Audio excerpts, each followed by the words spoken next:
Good morning, folks. Welcome back to the farm. We are on a bit of a pig preparation mission today, along with a few other things, including a lot of fluffy baby chicks. So first up, we're going to get our farrowing area ready.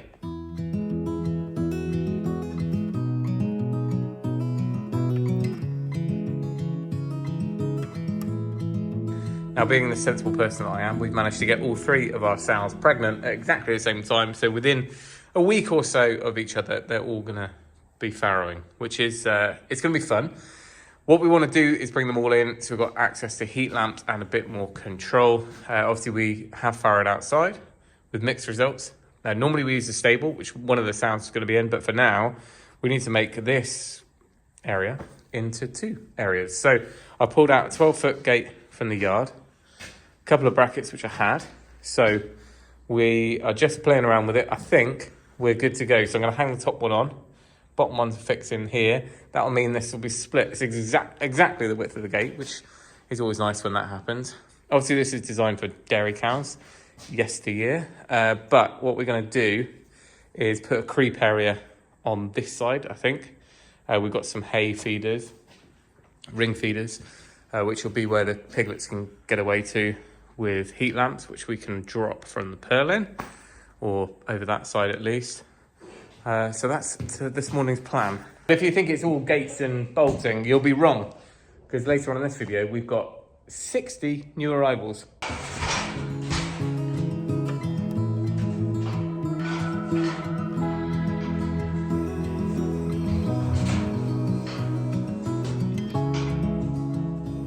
Well, if the block works straight and level, then that gate looks about right. Not a one-person job. I've lost my helper.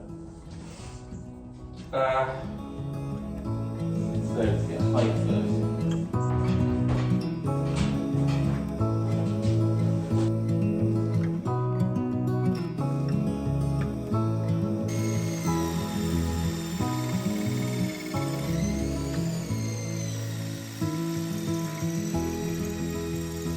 Get one in there. Just a little bit, so that we can check the alignment. I can't see. That's right, you'll find it. Yeah, go. Go on. Bit more. Okay, and then bottom one.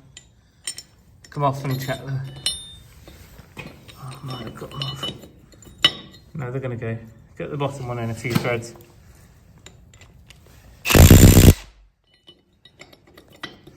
I think she'll go. Let's check on the line. Yeah, go on, top one. All the way. Oh. Solid.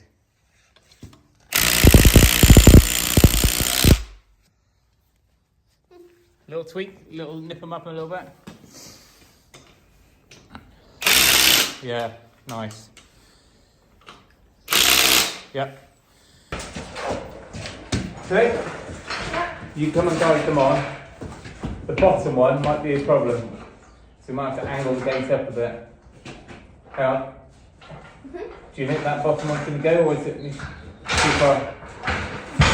Hang on. Lift it up. The bottom. Will it go or not? I think so. It's so tight against that wall. I think they're wound in all the way. It's not covered Right, down. hang on. I think we might need a bolt in that top one. Lift up. Whoop. Lower down. Why isn't that top one coming on?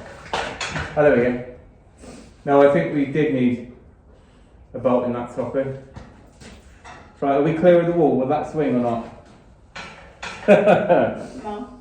Oh, okay. Oh no, it might. You lift it up. Lift up, because you're sagging. Yeah, no, Up. it does now. Yeah, no, I'm winding up. Up, higher. Woo! I like that.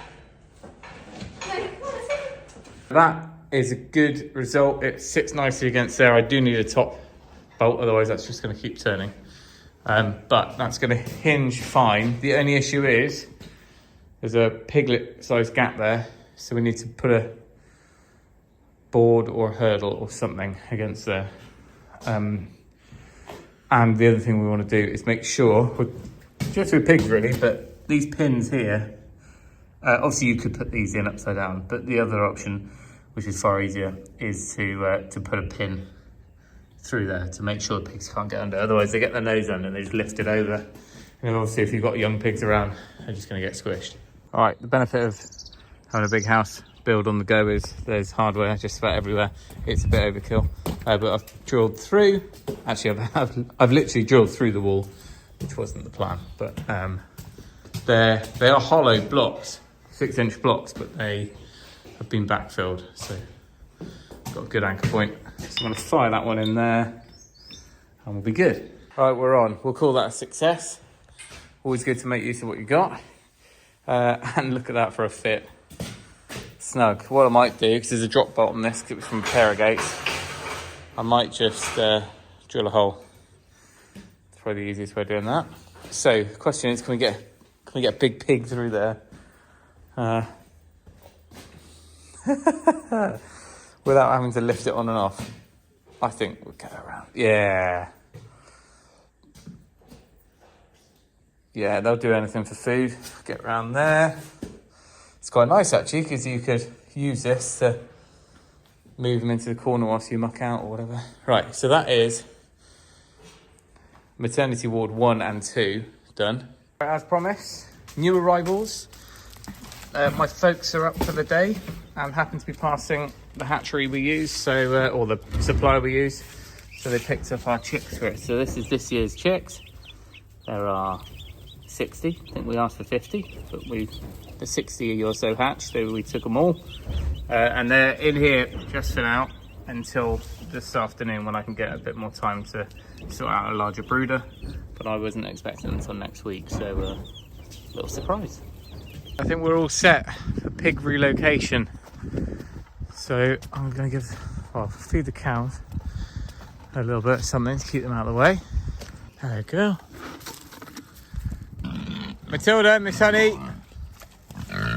Stage 1 complete. Left the 2 little ones behind. These 3 girls are coming up. Right. Come on. Come on, big girls. Come on. The racehorse is out. Maggie, steady. Maggie always gets spooked by pigs being out. Oh, just bath that dog. Good girl. Come on, old girl. Come on, pig. Miss Honey is big. No, not cows. Just pigs today. Good girls. You don't even look pregnant, but I know you are. That one definitely does. Matilda and Edna are like the 2 matriarchs of the farm. Alright, we've managed to get Lavender in to a temporary holding pen. Good girl. Steady. Come on. Come on then. Figures? Come on, this way. Steady. Come on, pig. Good girl. Come on, pig. Good girl.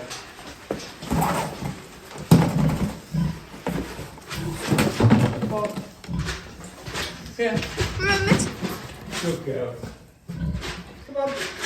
Matilda's in the far one, love. Miss Honey's in the first Your one. finger over the lens or not? No?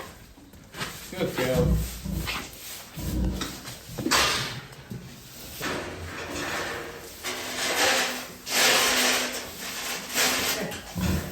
Mine, Miss Honey's coming. Beautiful. I look like a perched in a hay row. Right, so we're happy, that's secure. That, now all they're split, we can tie that back. It needs to be really secure because Matilda's not too bad. Don't know about Miss Honey. Lavender, she gets her nose under anything and she'll just root around and it can injure her or Piglet. Yeah, I know, she's doing it right now. Yeah. She's got that creep area there. We'll have a heat lamp above that one. And then I'm going to put an additional bar slotted in between these mesh gates. That means that there's no way she can crush anything against the back. And there's space under both of these gates. Well, enough And then obviously the piglets will be drawn to that heat lamp. So I think, looking at her, she's going to have the most. The prediction would be 4 or 5 again. 4 or 5, for, yeah. for Matilda, because it's got to be her last now. She's always, the last 2 lots, she's had some stillbirths, so I think that's just age. And then Miss Honey looks, I don't know, probably not a huge litter, maybe 8? 10 or 11. I think like 9. She is quite big. 8 or see. 9. 8 or 9. And then Lavender 6.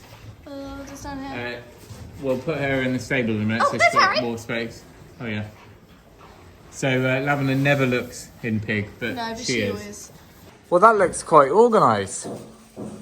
Little farrowing pens.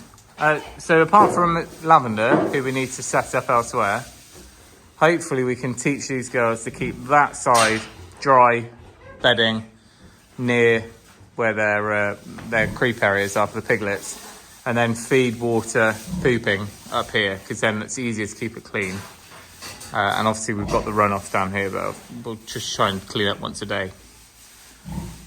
So before long they'll start nesting. What we do need to do is bring a security camera in here, and we'll just put it up on the roof so we can watch both pens.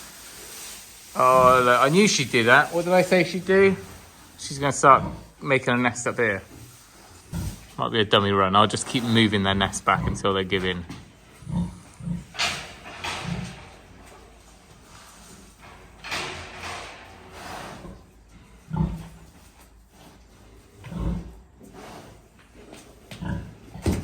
No, don't you dare. Unbelievable. Alright, we're about a week into pigs moving in here, and I thought I'd update you, because it's not gone well. Miss Honey's hours, maybe a day off farrowing, and she's just been an absolute pain. Well, both of them have. So they had that side or this side to choose to nest. We tried to keep encouraging them to go on that side, but whatever they do, they carry all their bedding. I put this in about 10 minutes ago, all of it straight into the channel that runs down the drainage channel. So any wee and muck from that side and from this side goes to here, comes through and off. And of course that's prime nesting spot. So I've just about given up, but it means I'm wasting bale after bale, because I don't really want piglets being born in soiled litter. So you think you can decide and guess where they're going to make a nest? No, they know better. So we won't be doing this again, not in this spot at least. You can try and move all their muck into the channel, you can do whatever, but they will always try and think they're clever. So creep area is fine, everything is all sorted. Nest would have been ideal there, but no. I mean, if there's one benefit, there's no walls around the middle, so less chance of crushing. I'm not too worried about Matilda, because of course her muck tends to kind of come out and through before it gets to her nest. But again, I've put her new bedding in the corner. I've kind of given up now. What will be will be. You can see a load of milk there, a little bit of milk dripping. So I guess could be today. It's got to be. She was up all morning from about midnight onwards, up and down nesting. So could be any time now, really.